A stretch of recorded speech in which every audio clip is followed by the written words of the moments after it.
کسی زمانے میں بغداد میں جنید نامی ایک پہلوان رہا کرتا تھا۔ پورے بغداد میں اس پہلوان کے مقابلے کا کوئی نہ تھا۔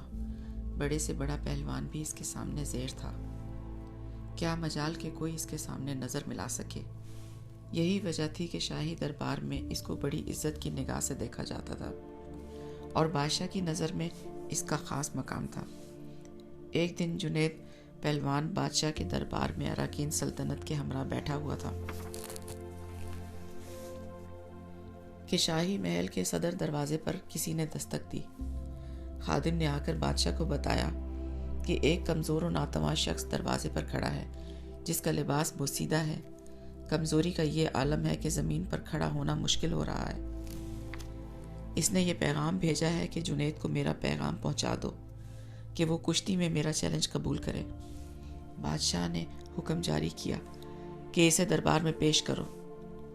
اجنبی ڈگمگاتے پیروں سے دربار میں حاضر ہوا۔ وزیر نے اجنبی سے پوچھا، تم کیا چاہتے ہو؟ اجنبی نے جواب دیا، میں جنید پہلوان سے کشتی کرنا چاہتا ہوں۔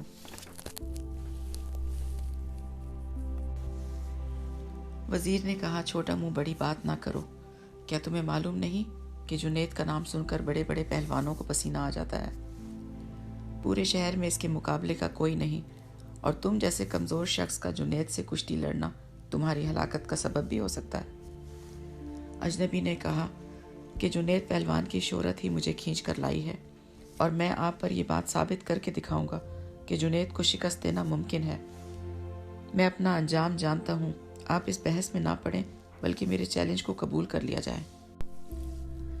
یہ تو آنے والا وقت بتائے گا کہ شکست کس کا مقدر ہوتی ہے۔ جنید پہلوان بڑی حیرت سے آنے والے اجنبی کی باتیں سن رہا تھا۔ بادشاہ نے کہا، اگر سمجھانے کے باوجود یہ بضد ہے تو اپنے انجام کا یہ خود ذمہ دار ہے، لہٰذا اس کا چیلنج قبول کر لیا جائے۔ بادشاہ کا حکم ہوا اور کچھ ہی دیر کے بعد تاریخ اور جگہ کا اعلان کر دیا گیا اور پورے بغداد میں اس چیلنج کا تہلکہ مچ گیا۔ ہر شخص کی یہ خواہش تھی کہ اس مقابلے کو دیکھے۔ تاریخ جوں جوں قریب آتی گئی، لوگوں کا اشتیاق بڑھتا گیا۔ ان کا اشتیاق اس وجہ سے تھا کہ آج تک انہوں نے تنکے اور پہاڑ کا مقابلہ نہیں دیکھا تھا۔ دور دراز ملکوں سے بھی سیاح یہ مقابلہ دیکھنے کے لیے آنے لگے۔ جنید کے لیے یہ مقابلہ بہت پراسرار تھا اور اس پر ایک انجانی سی ہیبت طاری ہونے لگی۔ انسانوں کا ٹھاٹھے مارتا سمندر شہر بغداد میں امڑ آیا تھا۔ جنید پہلوان کی شہرت کسی تعریف کی محتاج نہ تھی۔ اپنے وقت کا مانا ہوا پہلوان آج ایک کمزور اور ناتواں انسان سے مقابلے کے لیے میدان میں اتر رہا تھا۔ اکھاڑے کے اطراف لاکھوں انسانوں کا ہجوم اس مقابلے کو دیکھنے آیا ہوا تھا۔ بادشاہ وقت اپنے سلطنت کے اراکین کے ہمراہ اپنی کرسیوں پر بیٹھ چکے تھے۔ جنید پہلوان بھی بادشاہ کے ہمراہ آ گیا تھا۔ سب لوگوں کی نگاہیں اس پراسرار شخص پر لگی ہوئی تھیں جس نے جنید جیسے نامور پہلوان کو چیلنج دے کر پوری سلطنت میں تہلکہ مچا دیا تھا۔ مجمع کو یقین نہیں آ رہا تھا کہ اجنبی مقابلے کے لیے آئے گا، پھر بھی لوگ شدت سے اس کا انتظار کرنے لگے۔ جنید پہلوان میدان میں اتر چکا تھا۔ اس کے حامی لمحہ بلمحہ نعرے لگا کر حوصلہ بلند کر رہے تھے کہ اچانک وہ اجنبی لوگوں کی صفوں کو چیرتا ہوا اکھاڑے میں پہنچ گیا۔ ہر شخص اس کمزور اور ناتواں شخص کو دیکھ کر حیرت میں پڑ گیا کہ جو شخص جنید کی ایک پھونک سے اڑ جائے، اس سے مقابلہ کرنا دانش مندی نہیں۔ لیکن اس کے باوجود سارا مجمع دھڑکتے دل کے ساتھ اس کشتی کو دیکھنے لگا۔ کشتی کا آغاز ہوا، دونوں آمنے سامنے ہوئے، ہاتھوں میں ہاتھ ڈالے گئے، پنجہ آزمائی شروع ہوئی۔ اس سے پہلے کہ جنید کوئی داؤ لگا کر اجنبی کو زیر کر دیتے، اجنبی نے آہستہ سے جنید سے کہا، اے جنید، ذرا اپنا کان میرے قریب لاؤ، میں آپ سے کچھ کہنا چاہتا ہوں۔ اجنبی کی یہ بات سن کر جنید قریب ہوا اور کہا، کیا کہنا چاہتے ہو؟ اجنبی بولا، اے جنید، میں کوئی پہلوان نہیں ہوں، زمانے کا ستایا ہوا ہوں، میں آل رسول صلی اللہ علیہ وآلہ وسلم ہوں، سید گھرانے سے میرا تعلق ہے۔ میرا ایک چھوٹا سا کنبہ کئی ہفتوں سے فاقوں میں مبتلا جنگل میں پڑا ہوا ہے۔ چھوٹے چھوٹے بچے شدت بھوک سے بے جان ہو چکے ہیں۔ خاندانی غیرت کسی سے دست سوال نہیں کرنے دیتی۔ بڑی مشکل سے یہاں تک پہنچا ہوں۔ میں نے اس امید پر تمہیں کشتی کا چیلنج دیا ہے کہ تمہیں حضور اکرم صلی اللہ علیہ وآلہ وسلم کے گھرانے سے عقیدت ہے۔ آج خاندان نبوت کی لاج رکھ لیجئے۔ میں وعدہ کرتا ہوں کہ آج اگر تم نے میری لاج رکھ لی تو میں دعا کروں گا کہ کل میدان حشر میں اللہ تمہیں فتح و کامرانی سے نوازے۔ تمہاری ملک گیر شہرت اور اعزاز کی یہ ایک قربانی خاندان نبوت کے سوکھے ہوئے چہروں کی شادابی کے لیے کافی ہے۔ تمہاری یہ قربانی کبھی بھی ضائع نہیں ہوگی۔ اجنبی شخص کے یہ چند جملے جنید پہلوان کے جگر میں اتر گئے۔ اس کا دل گھائل اور آنکھیں اشک بہا ہو گئیں۔ سید زادے کی اس پیشکش کو فوراً قبول کر لیا اور اپنی عالمگیر شہرت، عزت و عظمت آل رسول صلی اللہ علیہ وآلہ وسلم پر قربان کرنے کے لیے ایک لمحے کی تاخیر نہ کی۔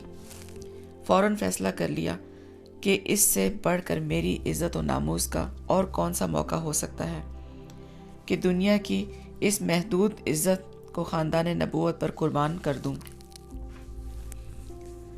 اگر سید گھرانے کی مرجھائی ہوئی کلیوں کی شادابی کے لیے میرے جسم کا خون کام آ سکتا ہے تو جسم کا ایک ایک قطرہ تمہاری خوشحالی کے لیے دینے کے لیے تیار ہوں۔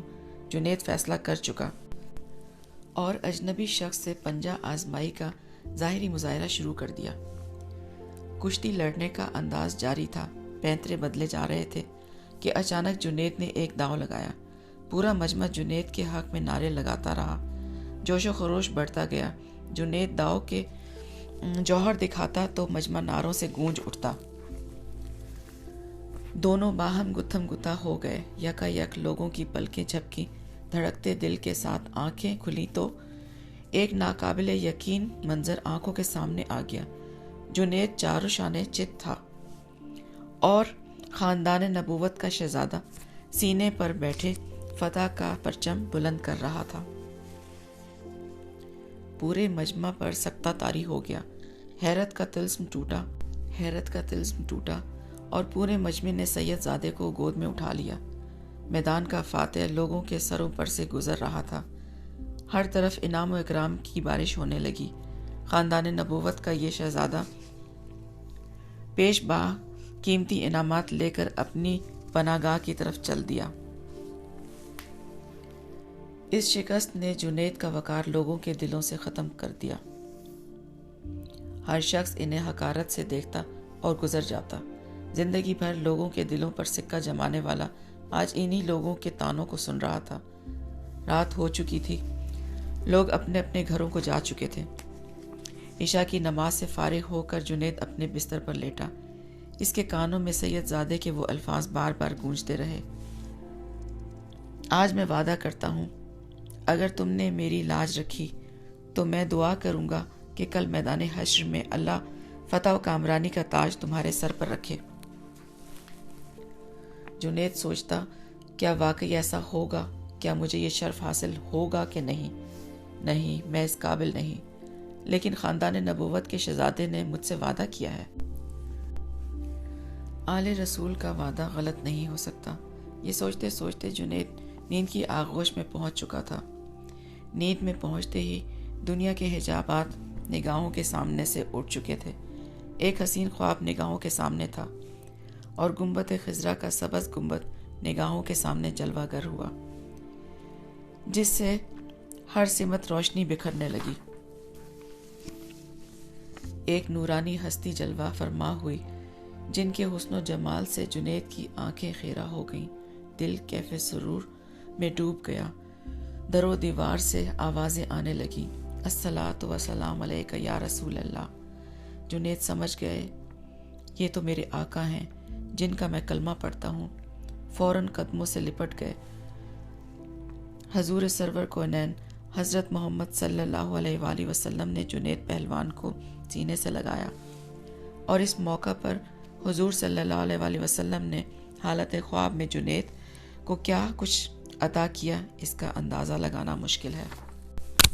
اتنا اندازہ ضرور لگایا جا سکتا ہے کہ جب جنید نیند سے بیدار ہوئے تو ساری کائنات چمکتے ہوئے آئینے کی طرح ان کی نگاہوں میں آ گئی تھی۔ ہر ایک کے دل جنید کے قدموں پر نثار تھے۔ بادشاہ وقت نے اپنا قیمتی تاج سر سے اتار کر ان کے قدموں میں رکھ دیا تھا۔ بغداد کا یہ پہلوان آج سید الطائف سیدنا حضرت جنید بغدادی کے نام سے سارے عالم میں مشہور ہو چکا تھا۔ ساری کائنات کے دل ان کے لیے جھک چکے تھے۔ تو ویورز، یہ تھی آج کی کہانی۔ امید ہے آپ کو پسند آئی ہوگی۔